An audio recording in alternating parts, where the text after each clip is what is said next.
I stood at the edge of the property line, watching the surveyor's face drain of colour as his equipment confirmed what I already knew.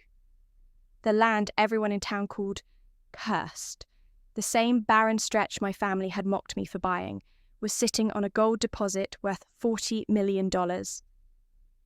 Miss Hartley, I don't understand how no one found this before, he stammered, his hand shaking as he double-checked his readings for the third time. The morning sun cast long shadows across the rocky terrain, and I could see the reflection of disbelief in his eyes as he looked from his equipment to me and back again. I smiled, calm as still water. Maybe they weren't meant to. In my previous life, I would have been dead by now. 28 years old, broken and forgotten in a psychiatric facility, while my younger sister Elena lived in luxury with everything that should have been mine. But death had given me something more valuable than closure. It gave me a second chance, and this time I knew exactly what was coming. The surveyor was still stammering, trying to explain the technical details of what his equipment had found, but I was barely listening. My mind was travelling backward, to another life, another version of myself who had trusted too easily and paid the ultimate price. I could still remember the taste of the pills dissolving in my water, the growing fog in my mind, the way reality had slowly slipped away from me like sand through desperate fingers. Miss Hartley? Should I call the mining authority? This needs to be verified by multiple independent sources before we can move forward with any extraction plans. Yes, I said, pulling myself back to the present.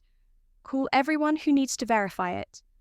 I want this documented thoroughly, properly, and legally. No shortcuts, no questions about legitimacy.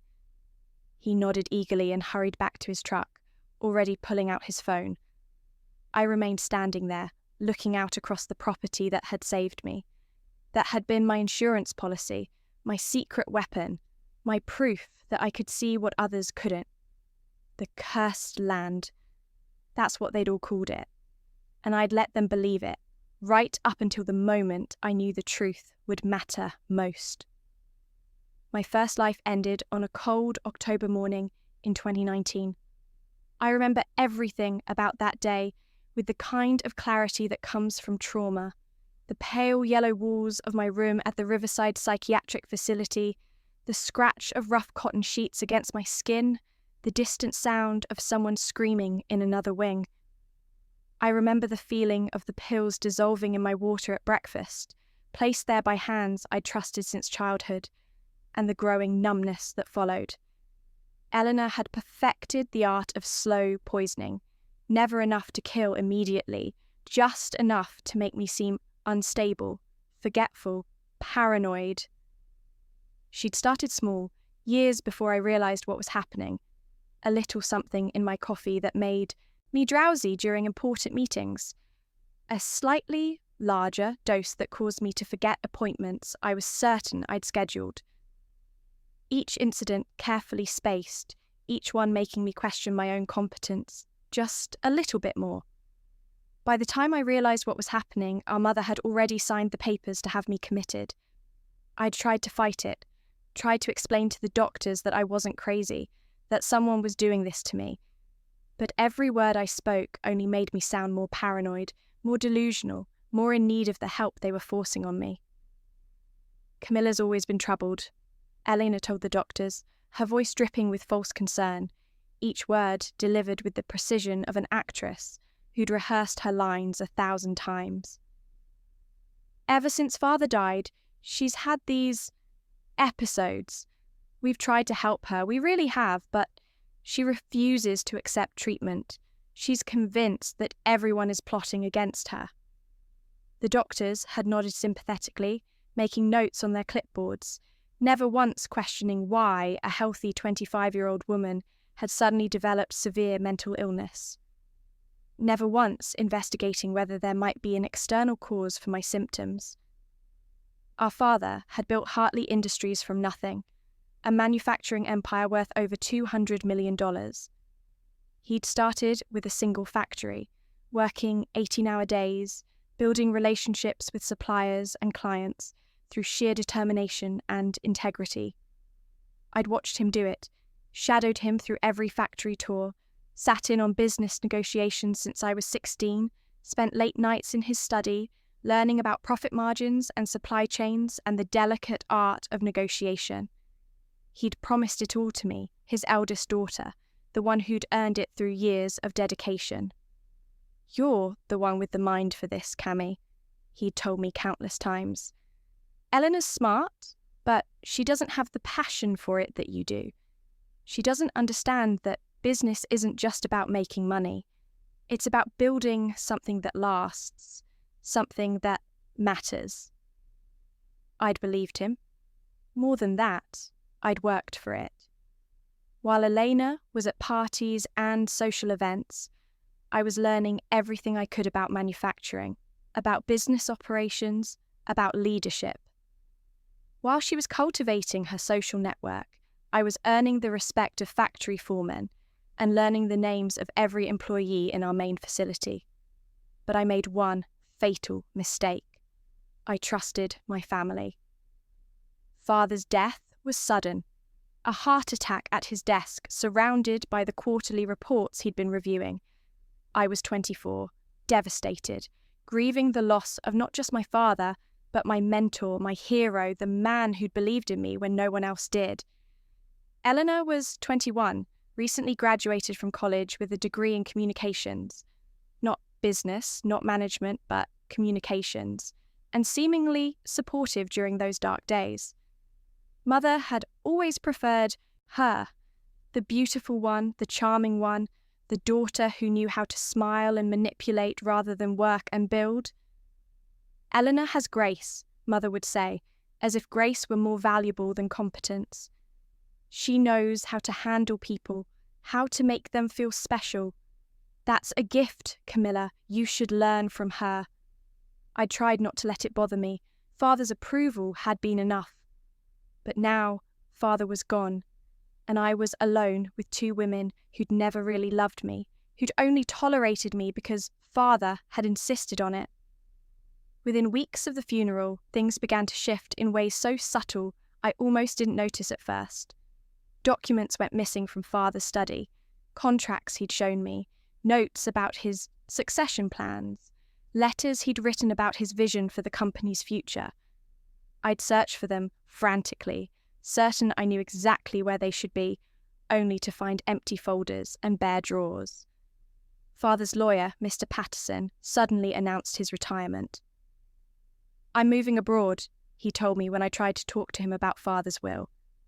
"Somewhere warm. Spain, I think. I've been planning this for years, Camilla. It's just coincidence that it's happening now." But his eyes wouldn't meet mine when he said it, and I knew, somewhere deep in my gut I knew, that it wasn't coincidence at all. A new will surfaced 2 months after Father's death, presented by a lawyer named Garrett whom Mother had hired. This will was different from the one Father had shown me, the one where I was named executor and primary inheritor. This new will left everything to Mother, who would distribute assets as she saw fit in accordance with her judgment of her daughter's needs and capabilities. I was named as a beneficiary, but only in the vaguest terms. No specific amounts, no timeline, no guarantees. Everything depended on Mother's approval, Mother's assessment, Mother's generosity. "This isn't Father's will," I'd insisted, standing in Garrett's office, my hands shaking with rage and disbelief. He showed me the original. I was there when he signed it. I was named executor. I was given controlling interest in the company. This is fake. "Camilla, dear, you're emotional," Mother said, her voice syrupy sweet, each word carefully modulated to sound patient and concerned. "Your father changed his mind in his final months. He worried about your stability.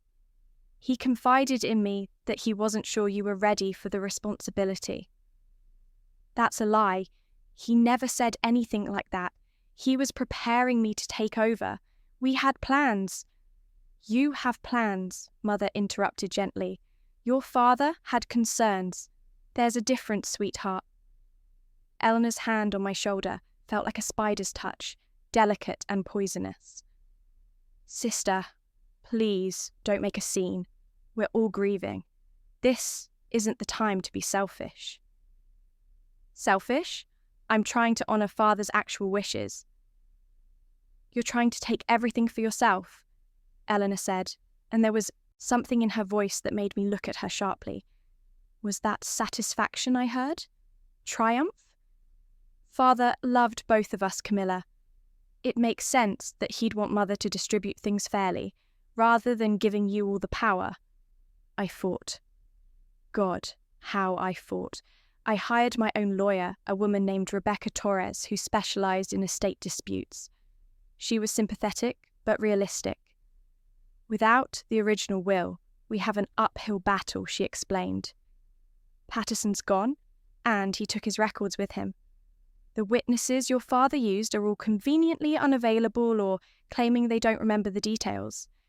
And this new will is properly executed, notarized, witnessed by credible people. It's fake, I insisted. I know it is. I believe you. But belief isn't evidence. We need proof, and right now we don't have it. Every document I tried to find had vanished. Every witness Father had trusted was suddenly unreachable or had changed their story. Patterson's replacement, Garrett, simply smiled his oily smile and told me there was nothing to contest, that I was lucky to be included at all given my emotional instability. What instability? I demanded. The board has expressed concerns, he said smoothly. Your behaviour during meetings has been erratic. Perhaps it's the grief, but combined with your father's documented worries about your readiness. What documented worries? Show me documentation. That would be confidential communications between your father and your mother. Attorney-client privilege, I'm afraid. It was all lies, I knew, but they were lies I couldn't disprove. Then the poisoning began. It was so subtle at first that I thought I was imagining it. Headaches that came on suddenly during board meetings, dizziness that made me grip the edge of my desk to stay upright. Memory lapses that made me question whether I'd actually scheduled that supplier meeting or just imagined doing it. Eleanor moved back into the family home. To help care for you during this difficult time, she announced with a concerned smile. In reality, she was ensuring that I ingested the drugs that would break my mind. She was always there at breakfast, at dinner, sometimes bringing me tea or coffee. Because you look tired, sister. I drank it gratefully, trusting her, loving her even, because she was my sister and surely, family meant something. Board meetings became nightmares. I'd stand to present a quarterly analysis I'd prepared meticulously, only to find my notes swimming before my eyes, the numbers refusing to make sense. I'd lose my train of thought mid-sentence, standing there in humiliating silence, while 12 executives watched me with growing concern. Once I arrived at the office for an important meeting with potential investors, only to discover it had been the day before. But I have it in my calendar for today, I insisted to my assistant, pulling out my phone with shaking hands. She looked at my screen, then at me with pity. Miss Hartley, your calendar shows yesterday's date. I stared at the entry. She was right, but I could have sworn, I was certain, I'd checked it that morning and seen today's date. Perhaps you should go home and rest, my assistant suggested gently. That was when I started to realise something was wrong. Really wrong. Not with the company, not with the will, with me, or with something being done to me. I tried to document everything. I started keeping a journal, writing down what I ate, what I drank, how I felt afterward. But there were gaps in my memory now. Entire hours that vanished into fog. I'd find entries in my journal that I didn't remember writing. describing paranoid thoughts and fears that didn't sound like me. Later, I would realize Elena had access to my journal, that she'd been adding entries to make me look even more unstable. Mother removed me from the board 6 months after Father's death. "For your own good, darling," she said at the emergency board meeting I hadn't known was being called. "You need time to heal, to recover from your grief. The company will be here when you're ready." But I would never be ready, would I? That was the plan. Elena took my position as vice president. I watched from the gallery. They at least allowed me to observe, as a courtesy to Father's memory, as she stood where I should have been standing, wearing a tailored suit I recognised as similar to ones Father used to wear, speaking about continuing our father's legacy, with a straight face. She wore my father's ambitions like a borrowed coat, pretending she'd earned the right to stand where I should have been.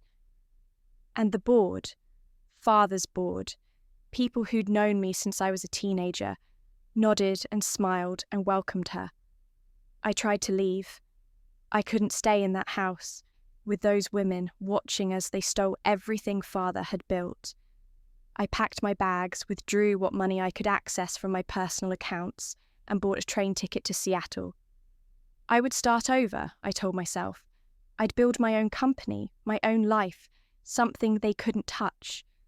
But the drugs had taken their toll. My body was dependent on them now without my knowledge, and the withdrawal hit hard and fast. I collapsed at the train station, confused and disoriented, unable to remember where I'd been planning to go or why I was carrying a suitcase. A police officer found me and called Mother. "Oh, thank God," Mother said when she arrived, embracing me in front of the concerned officer. "We've been so worried. She does this sometimes, wanders off in a confused state. Her father's death has been so hard on her." "I'm not confused," I tried to say, but my words were slurred, my thoughts muddy. "I was leaving. I was going to—" "Shh, darling, let's get you home." They found me wandering downtown in my nightgown at 3 a.m. 2 weeks later. I had no memory of leaving the house, no idea how I'd gotten there. Pedestrians stared. Someone called the police again. This time, there was no convincing anyone I was fine. "She's a danger to herself," the psychiatrist Elena had carefully selected said solemnly. His name was Dr. Raymond, and I would later learn that Mother had paid him a considerable consulting fee. "Her behaviour indicates a severe dissociative disorder, possibly exacerbated by substance abuse and grief-related psychosis. She needs intensive inpatient treatment." "Substance abuse?" I said, my voice rising in panic. "I don't use drugs." "Denial is common in these cases," Dr. Raymond said, not even looking at me, speaking only to Mother and Eleanor. "The family should understand that recovery will take time, possibly years." Mother signed the commitment papers with tears in her eyes. Real tears, I think, though whether from sadness or relief, I couldn't tell. Such a convincing performance for the doctors and social workers who witnessed it. "I'm so sorry, darling," she whispered as 2 orderlies led me away. "This is for your own good." The Riverside Psychiatric Facility was a nightmare dressed as a sanctuary. White walls designed to be calming that instead felt like a tomb. Locked doors with small windows that staff could peer through but patients couldn't see out of. Medication administered by nurses who didn't care that I screamed it was making things worse, who just made notes about my agitation and resistance to treatment. Elena visited once a month, always with Mother, always playing the devoted sister to perfection. She'd sit across from me in the sterile visiting room with its plastic chairs and bare walls, holding my hand with false tenderness. "The company is doing so well," she'd say, her eyes shining with barely suppressed glee. "Revenue is up. We've secured 3 new contracts. The board is very pleased with the direction we're taking things." "That's my company," I'd respond, my words slurred from the medication. "Father wanted me to run it." "Father wanted you to be healthy and happy," Eleanor would correct gently. "That's all any of us want. When you're better, we can discuss your role in the family business. But right now, you need to focus on getting well." I spent 3 years there. 3 years watching through barred windows as my life was stolen piece by piece, narrated to me during monthly visits, like a story about someone else's life. The company expanded. Eleanor was promoted to executive vice president. Mother was named chairman of the board. My name was removed from company literature entirely. The drugs they gave me kept me foggy, compliant, barely able to string thoughts together coherently. The doctors called it treatment. I called it chemical erasure. I tried to escape twice. Both times they caught me before I even made it off the grounds. The second time, they moved me to a more secure wing, one where the windows didn't open at all and the doors had double locks. Then, on October 15th, 2019, I died. Not from illness or accident or anything the staff would put in their reports. I died from hopelessness. I simply stopped fighting, stopped eating, stopped wanting to exist in a world where I'd lost everything and no one believed me. The nurses tried to force feed me at first, then switched to IV nutrition. But my body was done. My spirit had left long before my heart stopped beating. I was 28 years old, and my last thought was that at least now the pain would stop. I woke up in my childhood bedroom on the morning of my 21st birthday. The sunlight was wrong. Too bright, too warm, hitting my face at an angle that it shouldn't have. The posters on my wall were ones I'd taken down years ago, bands I'd loved in high school, artwork from my teenage years that I'd stored in the attic. My phone sat on my nightstand, and when I reached for it with a hand that felt both familiar and strange, the screen showed September 3rd, 2013. That was impossible. I sat up slowly, my heart pounding, my hands, young, unmarked by the psychiatric facility's restraints, free of the scars from where I'd clawed at my own arms in frustrated desperation, shaking as I touched my face, my arms, my chest. My skin was smooth, healthy. My mind was clear, sharper than it had been in years. Father was alive. That thought hit me like a physical blow. Father was alive. It was 2013. I was 21 years old. Nothing had happened yet. No death, no stolen will, no poisoning, no psychiatric facility. For a long moment, I simply sat there breathing, tears streaming down my face, my body shaking with sobs that were part relief and part terror. This couldn't be real. This had to be a dream or a delusion, or maybe I was still in the facility and this was some elaborate hallucination.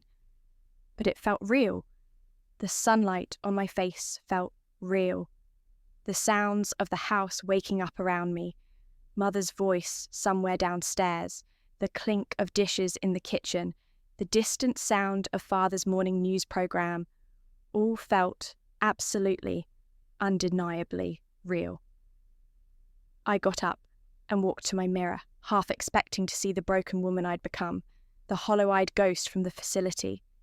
Instead, I saw myself at 21, young, healthy, whole. My hair was long and shiny, not the dull, lifeless mess it had become. My eyes were clear, bright with intelligence instead of dulled by medication. I touched the mirror, my reflection touching back, and started laughing. It was a slightly hysterical sound, but I couldn't help it. I was here. I was alive. I was young. I had a second chance. Then I began to plan. This time, I would not be naive. This time, I would not trust blindly. This time, I would be ready for everything Elena and Mother would try, because I'd already lived through it once. I knew every move they would make before they made it. I knew where the traps were because I'd already fallen into them. But more than that, this time I would build something they couldn't touch, couldn't manipulate, couldn't steal, even if they somehow managed to remove me from the company. I would create backup plans and safety nets. I would document everything. I would be unassailable. I showered, dressed, and went downstairs for breakfast with a calm determination I'd never possessed at 21 the first time around. Father was sitting at the kitchen table reading the business section, coffee steaming in his favourite mug, the one that said, "World's Greatest Dad," that I'd given him when I was 10. He looked up when I entered and smiled, that warm smile that had always made me feel safe and valued. "There's the birthday girl, 21. How does it feel to be officially an adult?" I looked at him, alive, healthy, smiling, and felt my throat tighten with emotion. In my previous life, he had 3 more months. 3 months until December 17th, when his heart would give out and he'd die at his desk. "It feels good, Dad," I said, walking over to hug him tightly, holding on just a moment longer than usual, memorizing the feeling of his arms around me, the smell of his aftershave, the warmth of his presence. "Hey, you okay?" he asked, pulling back to look at me with concern. "I'm perfect. I love you. I want you to know that." His eyes softened. "I love you too, Cammy. Always have, always will." Mother bustled in with a plate of birthday pancakes, Eleanor trailing behind her in pyjamas, looking sleepy and young and innocent. I studied them both carefully. Was the poison already there, lurking beneath the surface? Or would it grow over the next few months as jealousy and resentment took root? "Happy birthday, sister," Eleanor said, hugging me briefly. 21. Now you can legally drink, not that you ever really wanted to. She laughed. "Thanks, Eleanor." We had breakfast together, the whole family, and it was almost painful how normal it felt. How much I wanted to believe this could be real, could be permanent, that maybe I could change things enough that we could actually be a family. But I knew better. I'd learned the hardest way possible that some people couldn't be saved or changed. They could only be survived. Father knocked on my door later that afternoon, after the lunch with extended family had wrapped up. "Happy birthday, sweetheart. I have something for you." He handed me an envelope, thick and official looking. I knew what was inside. His letter explaining that he was naming me as his successor, along with legal documents securing my position. Papers he'd had drawn up by Mr. Patterson, notarized and witnessed. In my previous life, I'd opened this with joy and immediately shown it to the family, excited to share my good fortune. Eleanor had congratulated me effusively. Mother had smiled and said she was proud, and then they'd used that knowledge to plan how to steal it. This time would be different. "Thank you, Dad," I said, accepting the envelope. "Can I open it later? I want to read it when I can, really focus on it." He looked pleased. "Of course. It's important stuff. Take your time with it." After he left, I sat on my bed holding the envelope, this precious gift that represented everything Father believed about me, everything he wanted for my future.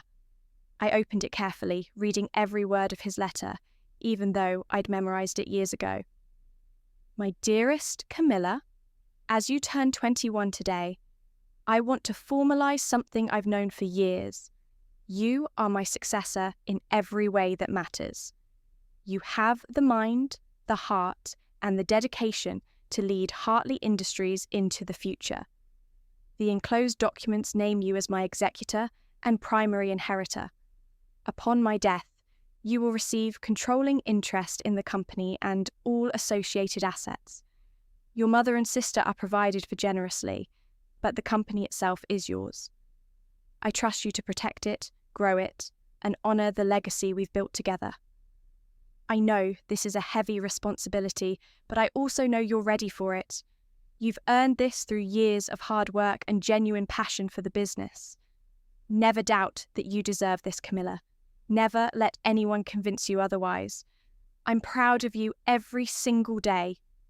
Love always, Dad, I read it 3 times, tears blurring my vision, and then I carefully returned everything to the envelope. This time, I would tell no one. This time, I would make copies immediately and store them in multiple secure locations. This time, I would protect Father's wishes like they were sacred, because they were. The birthday party that evening was exactly as I remembered. Too many people, too much noise, the whole extended family gathered to celebrate. Eleanor played the perfect younger sister, charming and attentive. Mother entertained guests with her usual grace, accepting compliments about her daughters with practiced humility. I smiled and thanked everyone, but inside I was cataloguing every detail, every face, every moment that would matter in the months to come.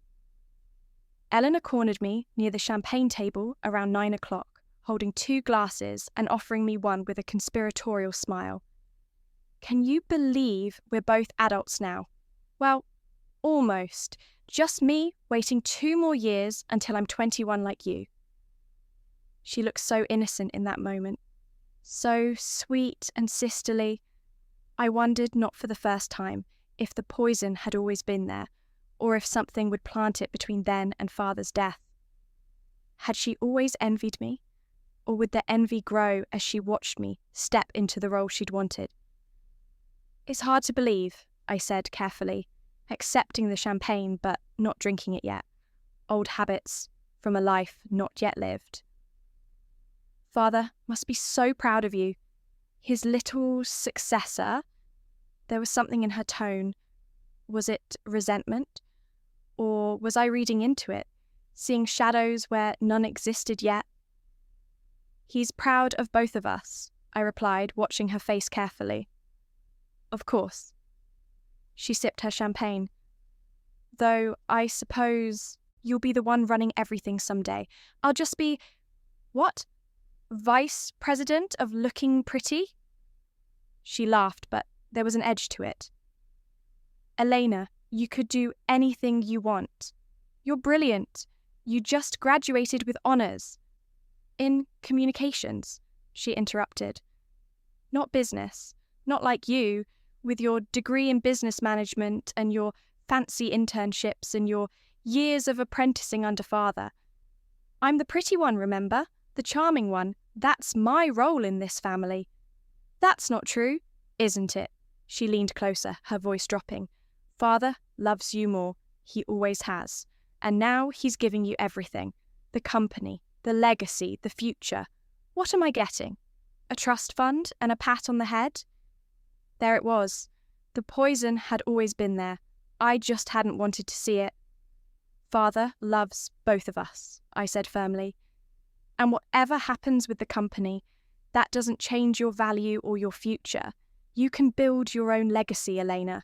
You don't have to live in anyone's shadow. Easy for you to say when you're not the one in shadow. She finished her champagne in one long swallow. Anyway, happy birthday, sister. Enjoy being the chosen one. She walked away before I could respond, leaving me standing there with an untouched glass of champagne and the cold certainty that nothing I did would change her resentment. It wasn't about fairness or opportunity. It was about her need to be first, to be most important, to be the one Father valued above all. And since she couldn't earn that position, she would try to steal it. But this time, I would be ready. The next morning, I went to 3 different banks. At each one, I opened a safe deposit box and placed copies of Father's letter and the legal documents inside. I also opened accounts at each bank, depositing small amounts, enough to establish a relationship, but not enough to draw attention. Then I visited 3 different law firms, explaining that I wanted to establish legal representation for future estate matters. I didn't hire anyone yet. That would have seemed strange and paranoid, but I made sure they had my information, that they knew who I was, that there would be a record of my concern about protecting Father's wishes. This seems very thoughtful for someone so young, one attorney observed, My father's getting older, I said simply. I want to be prepared for all eventualities. Is that strange? Not at all, it's actually quite mature. Over the next 3 months, I worked more closely with father than I had in my first life. I asked questions I'd been too confident to ask before, learning things I'd missed the first time around because I'd thought I had decades to learn them. I took notes meticulously, building my own reference library of how father thought about business, about leadership, about integrity in industry. You're different lately, father observed one afternoon in his study. We were reviewing quarterly reports and I'd just pointed out a discrepancy in supply chain costs that he'd missed. More focused, more serious. Did something happen? I looked at him, this man who'd believed in me more than anyone else ever would, and wanted desperately to tell him everything, warn him about the heart attack, warn him about Mother and Eleanor, beg him to protect himself, to protect me, to change something so we wouldn't end up where I knew we were heading. But I couldn't. How could I explain that I'd lived another life, died, and come back? He'd think I was crazy, and given what happened in that other life, the irony would be unbearable. I just want to be ready, I said finally. I want to make you proud. You already do, Camilla, every single day. I couldn't ask for a better successor. His heart attack came exactly when I remembered. December 17th, 2013. I was with him when it happened, in his study, reviewing year-end projections. One moment he was talking about expansion plans for the new year, and the next he was gripping his chest, his face going grey. "Dad!" I screamed, lunging to catch him as he slumped in his chair. I called 911 immediately, gave the operator clear, calm information despite my terror. I performed CPR while waiting for the ambulance, counting compressions, breathing for him, begging him to hold on. The paramedics arrived within 8 minutes. They worked on him in the study, then again in the ambulance, then again in the emergency room. I followed, refusing to leave his side, my hands covered in the sweat from his skin, my professional clothes dishevelled and stained. Mother and Eleanor arrived 30 minutes later, crying and distraught. Or Mother was crying. Eleanor's eyes were dry, I noticed, though she made the right sounds. We waited for 2 hours while doctors fought to save him. They tried everything: medications, defibrillation, emergency surgery to clear the blockage in his coronary artery. But some things can't be changed. Some moments are fixed points that even time travel can't alter.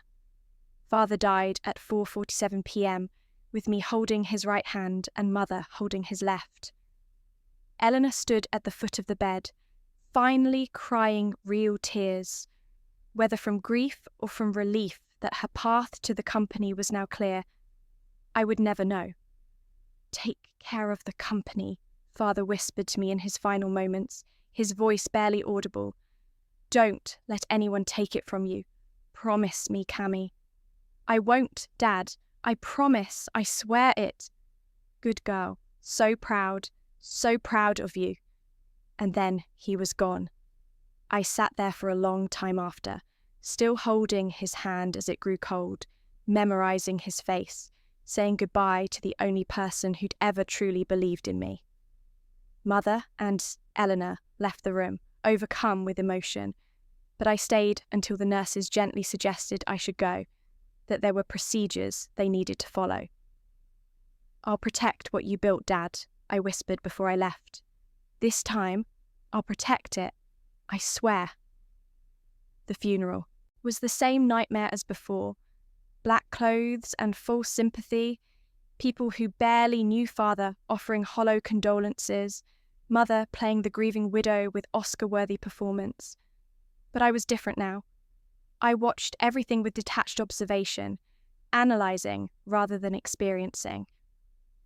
I watched Elena's tears and noticed how she checked her reflection in mirrors, making sure she looked appropriately devastated. I noticed how Mother seemed more irritated than genuinely sad when people stayed too long offering comfort. I saw Mr. Patterson speaking quietly with Mother in the corner of the reception hall, their heads close together in obvious conspiracy. "We need to discuss certain matters," I heard Mother say. "Give me a few weeks to make arrangements," Patterson replied. "It will all work out as we discussed." So it was already in motion. The betrayal, the theft, the plan to steal everything Father had wanted me to have. But this time, I was ready. The day after the funeral, I woke early, dressed in a black suit that projected authority rather than grief, and drove to Patterson's office. I arrived before his secretary, before anyone else in the building, and waited by his door. He arrived at 8:15, looking surprised and uncomfortable to find me there. "Miss Hartley, I was just about to call you. We need to discuss your father's will." "I have the original," I said calmly, standing up and walking toward him with measured steps. "The one he signed in September, naming me as executor and sole inheritor of Hartley Industries. I also have the letter he gave me on my birthday, notarized and witnessed by 3 independent parties. And I've filed copies with 3 separate law firms just to ensure nothing gets lost." Patterson's face went pale, the colour draining so quickly I thought he might faint. I'm not sure what you mean." "I mean that whatever you're planning with my mother won't work. The company is mine, legally and irrevocably. If a different will suddenly appears, one that doesn't name me as executor, one that gives my mother discretionary control over Father's estate, I'll contest it immediately with evidence of fraud." His mouth opened and closed soundlessly, like a fish drowning in air. I stepped closer, close enough that he had to look me in the eye.